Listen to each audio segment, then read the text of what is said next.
Hey YouTube, welcome back to Unix TCG. We are back on One Piece Day, so we're actually gonna lead in with some discussion. I do want to give a quick shout out to all of my homies that are at the Palm Springs Grand Open for Battle Spirit Saga. Good luck. Sorry I could not join you. Really did want to, but that's just not the way that's about to work. There's actually a wedding I'm about to go to later today to one of my better friends that used to play Dragon Ball Super with me. We used to travel all the time, so I'm really excited to go over there and see him on his special day. But past that, just had a massive scare. My computer was not booting correctly for an hour. Still doing some troubleshooting, but I'm gonna go and do a little backup and do more troubleshooting after the wedding. Very, very, very scary because this computer is my livelihood. So, wish me luck, guys.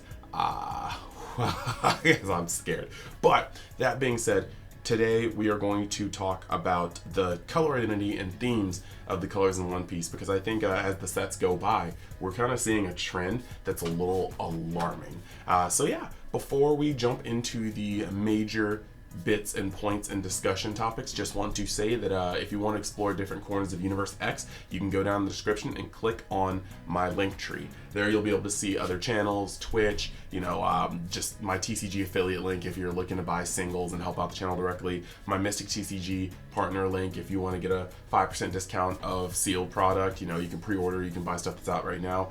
Just lots of cool things. And then if you want to help this channel directly, you can always hit that like button, subscribe, make sure you hit the notification button so you never miss a beat. Comment so the just conversation keeps going. And yeah, so let's hop into the main discussion, and I want to know your thoughts on these points. So when it comes to the colors, let's just actually go over this real quick. We are going to note that when it comes to green, right, green's main identity is the tapping of your opponent's resources and the untapping of your own resources. If that's not clear, you have so many cards that tap down your opponent's cards. Punk Gibson, you have Nekamamushi, your Cat Viper, you have freaking Izo. You've got so many of these cards that just look. The new Yamato that just look and be like, okay, yeah, it's tapped. But then Okiku. But then you have the cards that untap your own things. You've got Denjiro. You've got Odin, who untaps himself. You have got the Odin leader, who untaps Don. You've got Kid, who untaps himself. You have Kid Blocker that untaps himself. So green's main identity is the tapping and untapping of your opponents and your own resources. And that's pretty cool. But then you move over to blue. And the main things that blue has is the ability to bounce and generally more card draw than any other color in the game. So you have the cycling of cards and bouncing, which is actually very, very, very kind of cool yin-yang, because your hand size can get pretty high in blue, whereas your opponent's hand size also kind of stays kind of healthy because you're putting a lot of stuff back in hand. And at the top end of blue, the better cards will bottom deck instead of putting back to hand. Then you move over to black, and black has the ability to have point and click destruction.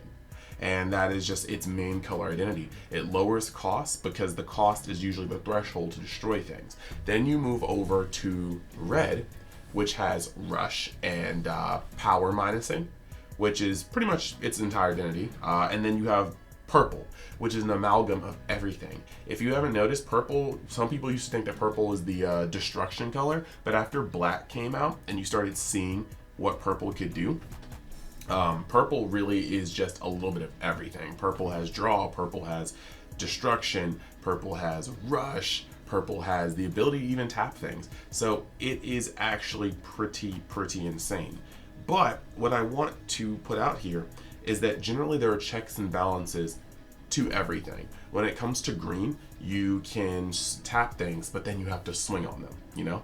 You can tap a blocker and go past it, but then you're either swinging on said blocker, or you're like having to push through that blocker later if you don't choose to swing on the blocker when you remove or when you tap it. You're untapping things. You're playing more cards when you untap your Dawn, but you don't really see that many cards in this game. So the more cards you play in a rapid time, the less cards you have in hand, and you kind of leave yourself susceptible to like strikes that aren't even that high because your hand could dwindle out.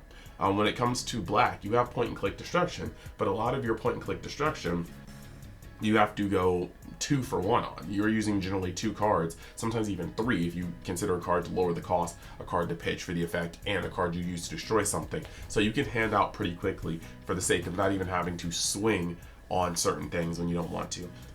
Purple, you minus Dawn to use this this jack of all trades type color. However, minusing Dawn does require that you have to manage that economy pretty well. You can't just back to back to back to back to back do it without ending up with a very, very, very poor setup for your Dawn usage. You have to use cards like Onigashima and Kaido, you have to use cards like Thunder Bagua, and all sorts of other cards that help you ramp to stem the bleeding that comes from constantly minusing your Dawn.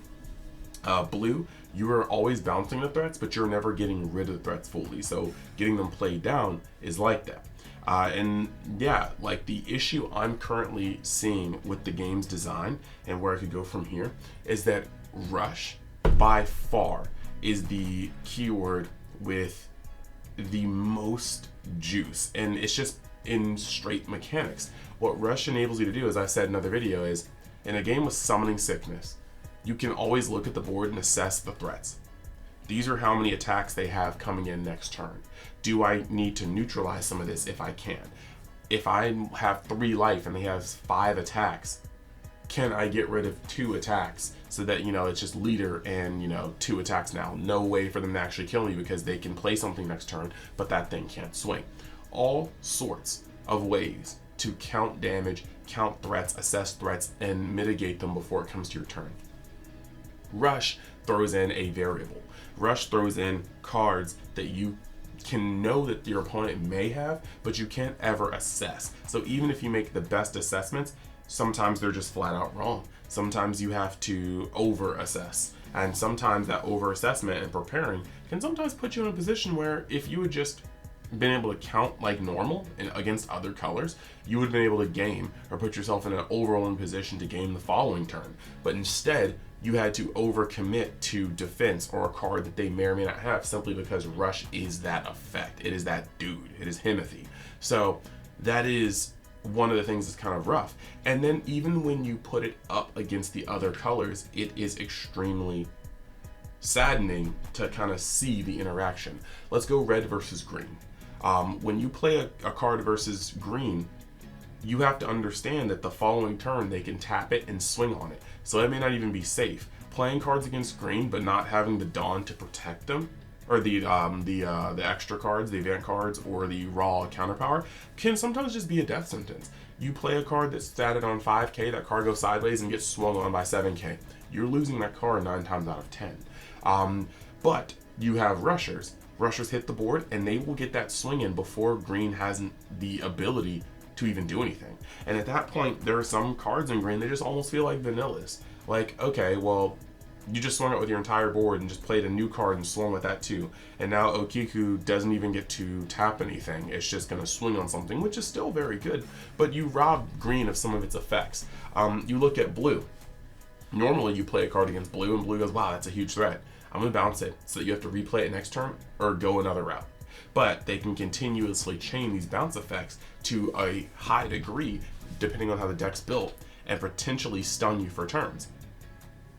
Unless the cards have rush, in which case they come to the board, they swing the turn they come down, and then they get bounced. And if they do get bounced, it's kind of a last-ditch effort, because at that point your opponent's not even trying to stun you, they're just trying to hope that you spin the Dawn again to play it again. But if you do decide to, not even that bad, because it's going sideways again. That's super rough. Black is very much so like green. You put a card down on board, you have to cross your fingers that it makes it to the next turn versus black. But with rush, even if they destroy it, it's already taken cards out of their hand, taken something off the board, or taken life. And if that means it's already done its job, any turn past that is just extra mileage. What you put it on the board to do, it does the turn it comes down. And that is something that no color can really surmount. You have to be on a roll in order to get past rush. And the fact that you have to high roll for a deck to just be beaten on its okay rolls, and if it high rolls too, it might just outgas you still, I think is a little alarming. I think we're at a point where we need to understand that the other colors might need to be souped up a little bit. Like, and we're starting to see more and more stuff. Coming out of set 4, if you pay attention to spoilers, red is not slowing down in terms of what it can do. And that is a little bit alarming. Like, we're starting to see some better cards, some better color combinations, but the fact of the matter is that as a keyword, Rush is so much stronger than most other keywords.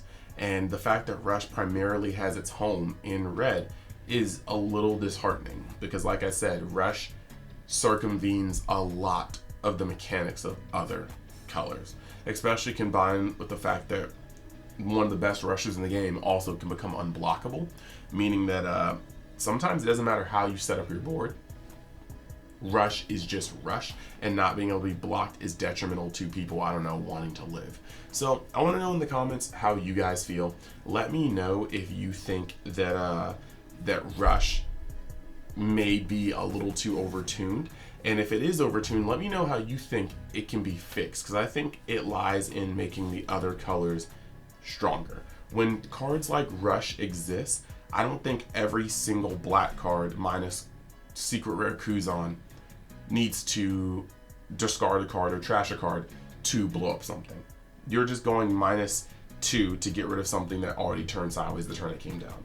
I think that green could use some much cheaper cards that destroy things. Maybe some more tapped or rested destruction. Maybe some more defensive utility. But I really do think that, like, there should be a couple things. Maybe blue gets a card that says bounce a card to hand, or if it has Rush, destroy it. I know that sounds like really out of pocket, but I think that Rush is a keyword that just actually, like I said, it invalidates so much. And I'm not saying this from the point of a salty player. My top 64 at a Treasure Cup was with Luffy. Like, I have extensively been testing reds because I think red is just on another level than other colors right now. But realistically, I do think that the strength of the other colors needs to be adjusted in relation to how good red is, simply because of its ability to have so many cards with Rush on them.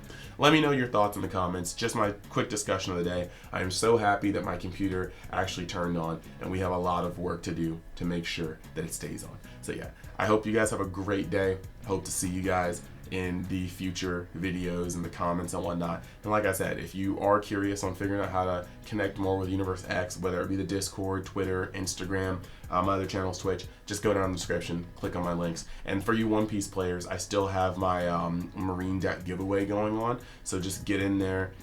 Link will be in the description of that, and you'll be able to figure out how to join yourself. So thanks. You guys have a great day. Bye.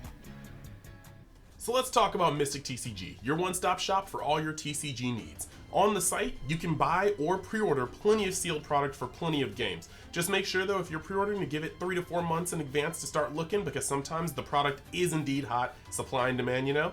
And then if you want to buy singles, go on tcgplayer.com. There's going to be a link in the description where you can buy for the best value. And if you want to sell cards or collections, you can message them on their Facebook site so you can get the best bang for your buck on any type of way you want to buy or sell cards. And then while you're at it, you can use the code UNIXTCG at checkout to get even more of a discount. So hey, what are you waiting for? Check out Mystic TCG today.